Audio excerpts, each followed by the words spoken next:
Welcome everybody, welcome to Double Thrill. I'm John Calvin, and today you're going to be watching Let's Talk Dark Souls 2 Scholar of the First Sin. So this was the sequel to Dark Souls, originally released on Xbox 360 and PS3 and PC, and this is the sort of revamp for next-gen consoles and PC. They've added a bunch of stuff, you know. I weren't really sure to do a Let's Talk about this because I figured most people had already sort of seen a lot of the stuff for Dark Souls 2, but we've gone a little bit Dark Souls crazy recently. It seems like we seem to be having a lot of content on the site. It's because there's Bloodborne, you know, there's this Dark Souls 2's re-release, and it's piqued people's interest back into the game.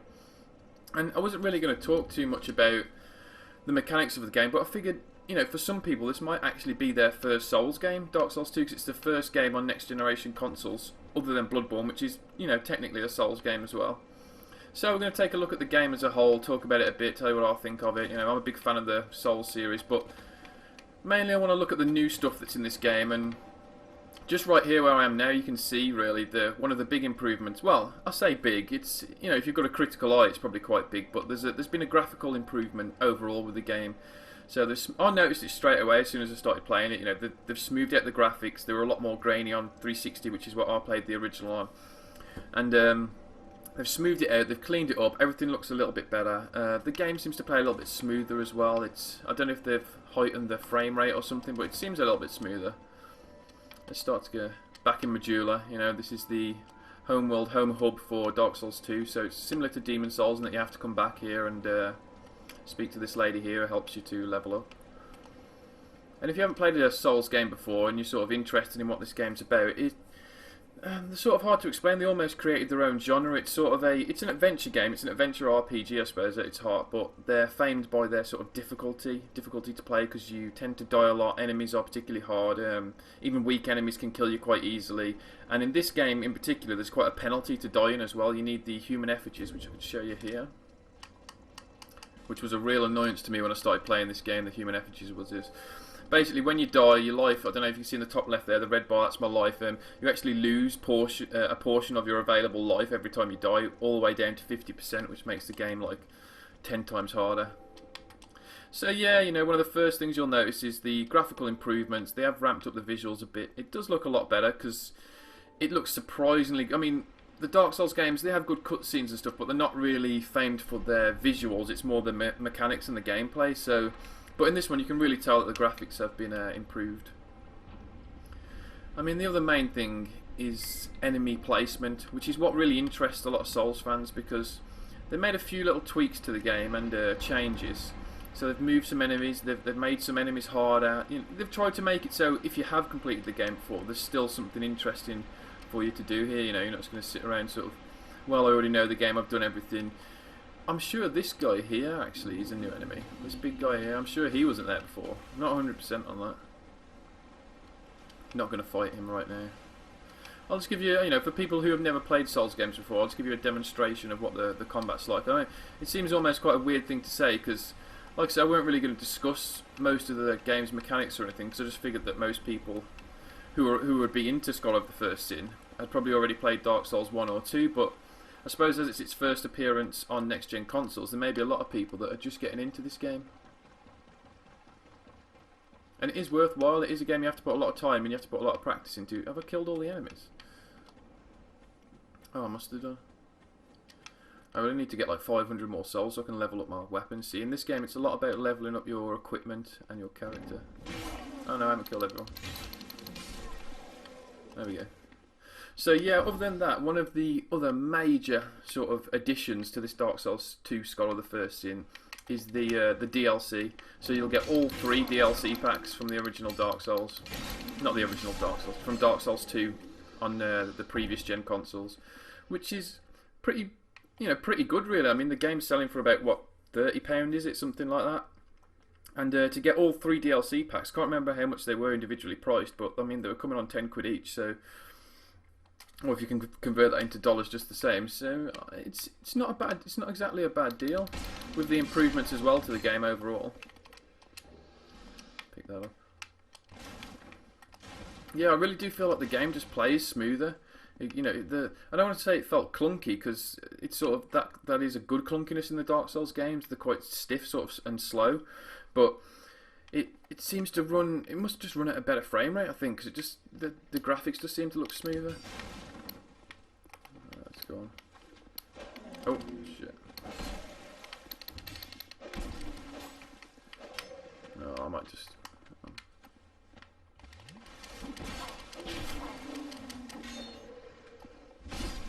So yeah, the DLC is one of the main reasons why I really brought this game, because I haven't actually played the DLC. I played the original Dark Souls 2, but I didn't get around to playing the DLC, so that's what really interests me most about this game. As you can see, mechanically the game it's an RPG, you know, it's an adventure RPG. There isn't really much more to say about it other than that. Ah, I think I killed that guy there then.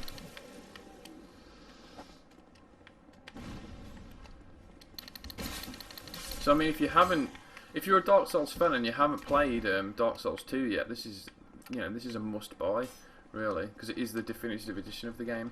And if you play Dark Souls 2, I feel like there is some stuff here for you that you can enjoy. I mean, like I said, the stuff I've already said, the graphical improvements, the enemies, you know, they've changed up some of the enemies and some of that stuff. You get all the DLC packs if you hadn't done that stuff, but some of the online multiplayer has been improved as well, which I found quite interesting. I think they upped the player count now to 6 players at a time. I think it was 4, I'm going to say, before. I'm not 100% sure on that.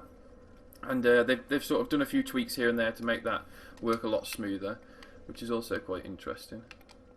There are some enemies that are moved around here, actually. I'm trying to think where I'm trying to go now. Oh, yeah. I need to go and level up this axe now. So yeah, that is one change from the original Dark Souls, is this main hub, this main world where you have to go back to level up, and you have to go back to level up your weapons because the blacksmith's here. It's slightly different to Dark Souls 1, but when I initially played this game, I didn't like it very much because of the changes they made. But you know, it's been quite a while now since I played Dark Souls 1, and I feel like I do like this game a lot more now. I'm kind of a bit more used to the human effigy mechanic now. Here he is, the blacksmith. Right. Pretty sure I can level up this axe now. So yeah, this game mechanically sort of revolves around leveling up your character through souls and leveling up your weapons and armor through souls, and that's really the main sort of focus of the game, is to get your level up, get your weapons up so you can fight stronger, harder monsters, you can kill the bigger bosses, and you can progress through the open world sort of story. The story's quite loose, you know, with the Souls games. They're never really... I haven't played Bloodborne yet, so I'm not too sure there, but they're generally quite loose, and it more revolves around the armor, the equipment, the mechanics, the character. Right, let's have a look at this. We need this axe, don't we? Right. There you go. That's that leveled up. Now, I'm trying to remember where I've got to go now. Because I'll just have a little bit of a wander around, a bit of a fight, and you guys can see a little bit of the game, see what you think.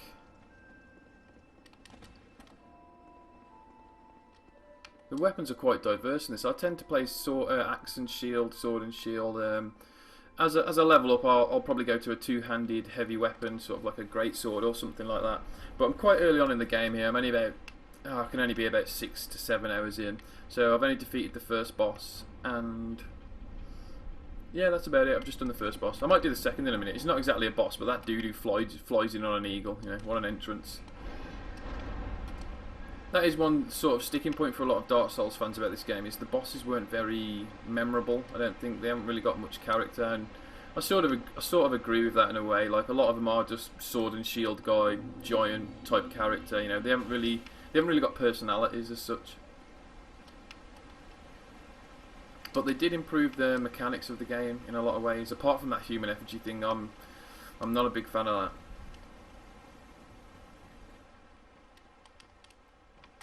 I realised I could have just fast travelled like back to used to Dark Souls 1, where you couldn't fast travel to like the very end. I'm sure I sat at the bonfire, didn't I? How come there's no enemies here still? That might be a slight bug or something. Because these enemies are here. Okay, I think that's one hit now. That's slightly improved then.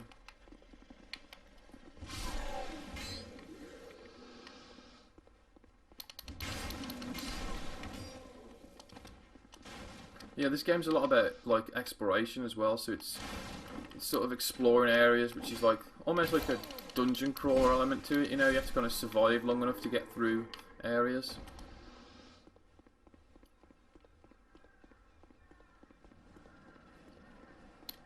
Oh, there's usually an enemy there. Okay, it looks like maybe some of the enemies, as I repeatedly keep killing them, are disappearing. That may be new, because I'm sure that didn't happen in the old one. Like, there used to be an enemy around this corner. No, he's gone as well, yeah. Maybe that's to discourage you from constantly grinding areas, I don't know. Right, what we want to do is we need to use a human effigy.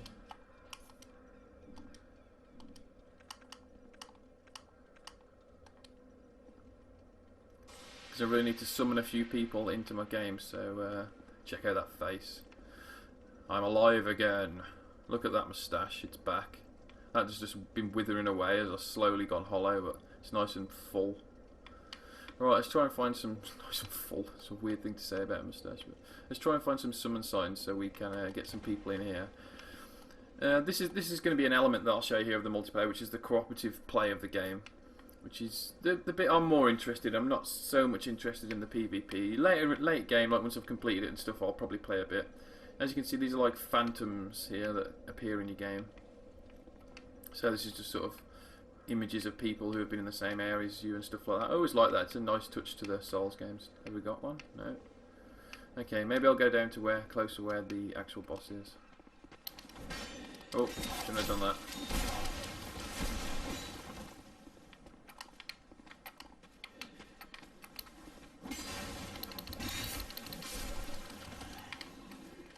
We need to drink that now.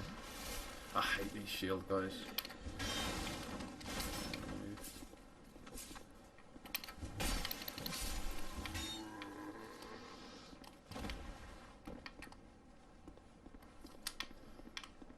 It's a trap.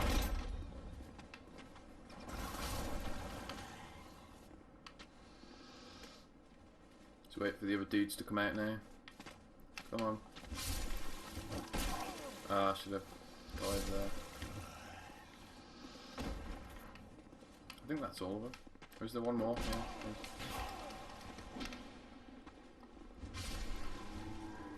God, I'm taking so much damage.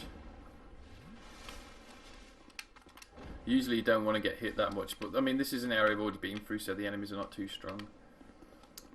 Where am I heading now? They seem to move enemies as well now, which is weird. Like I said, like some of the enemies have disappeared and some have reappeared. Like these two guys weren't there earlier.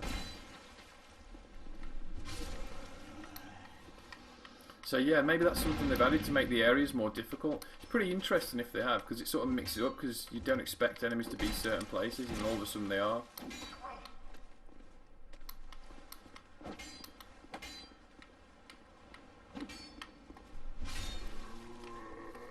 So the combat is kind of quite slow, quite methodical, quite thought out. It's not a hack and slash really. I wouldn't call this game a sort of button masher.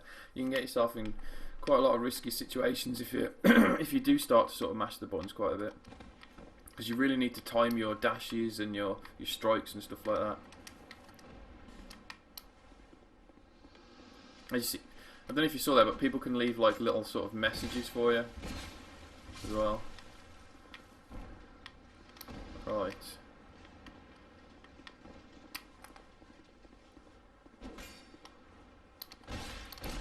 That's the backstab mechanic there.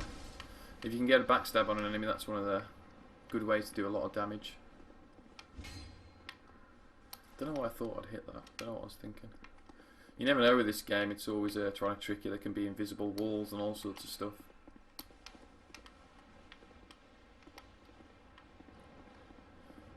What's down here?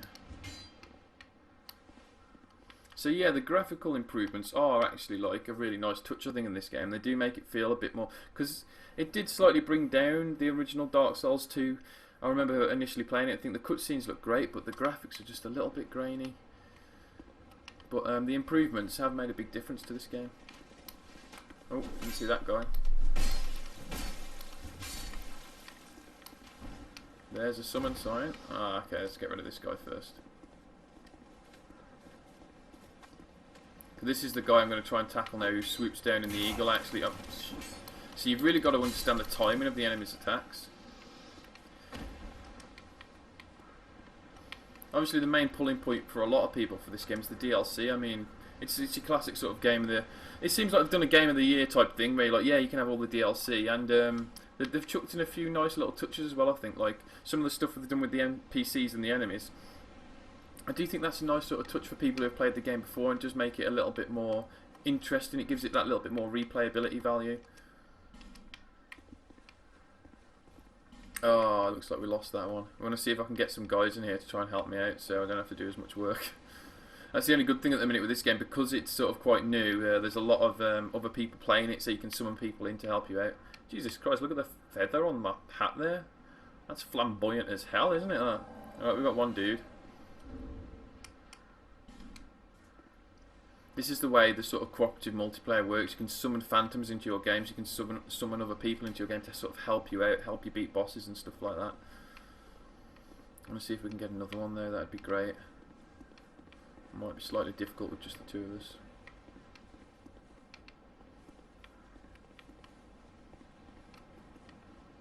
Just one more would be sort of pretty great if we can get it. Is he going for it anyway? Yeah, oh no, I don't think he can go through without me.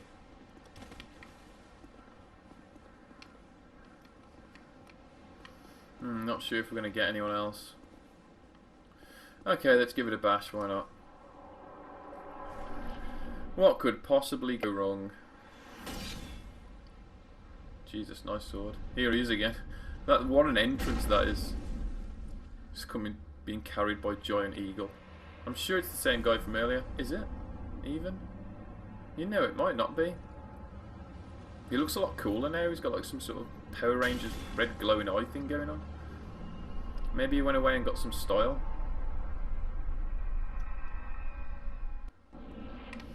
Right, let's see what we can do with this guy.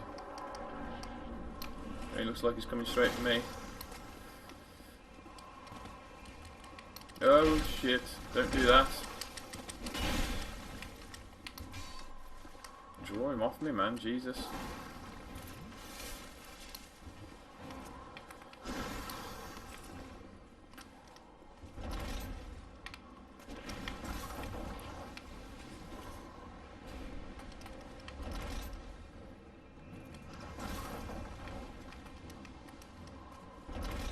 I can see this guy getting himself killed. Did I just kill him? Holy crap. No, then move. Okay, now we're in slight bit of trouble. Not too sure how to deal with him now. That guy was a great help, weren't he? Just instantly dying. Oh, crap.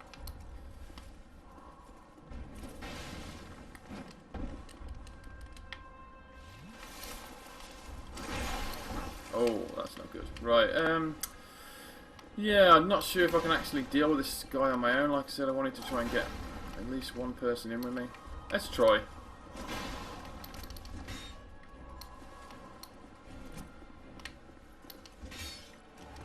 Shouldn't be too hard, really.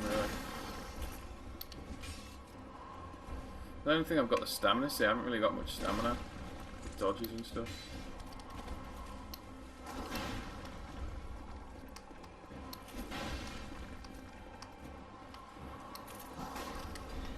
Oh, he got my... The tenseness, ladies and gentlemen. Can I do it? Let's throw some of these bomb things at him, that might make it a bit easier for me. Oh, it didn't make it easier.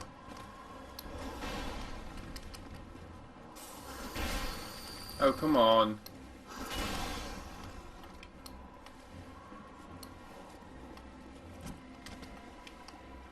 I really want to get him some of these bomb things.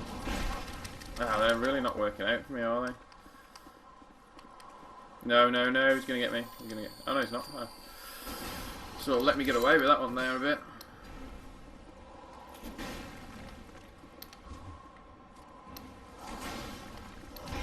Ah, crap. That was not good. Okay, I got one more chance here. It takes so long to bloody drink that thing.